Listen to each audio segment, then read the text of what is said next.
All right, so just come in the mail.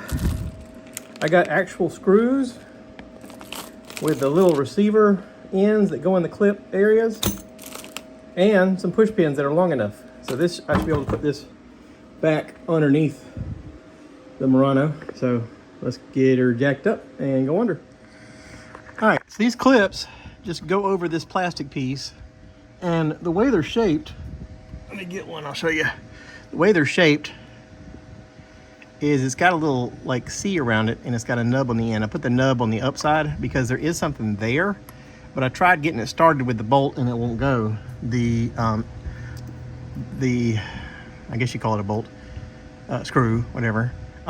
Bolt is a 10 millimeter, and you know, it should go right up into here, but I'm gonna feed it through both if I can. But either way, this will hold it around because there's plastic there. This will hold it around.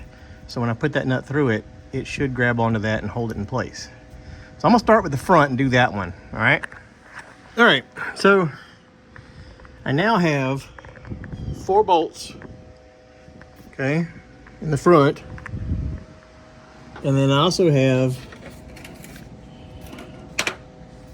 a bolt here and a bolt here.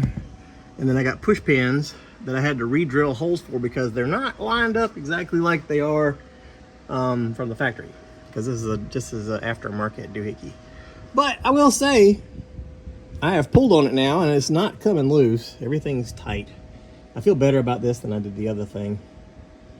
But yeah, those tic-tacky strap things did not do well.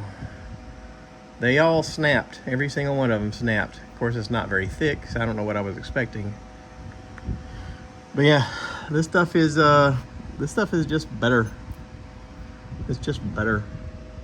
Better, kind of better. Really better. I mean, this ain't going anywhere. When you hook this metal together around that plastic, these are not getting loose. These are all tight. So I feel better about that. All right. This is those little TikTok T zip ties. I call them a T because it's got a little top on it with a line, and then these little things fit over them. But yeah, these are not very strong. I wouldn't recommend using that for automotive. I do recommend a good shop fan. It is warm.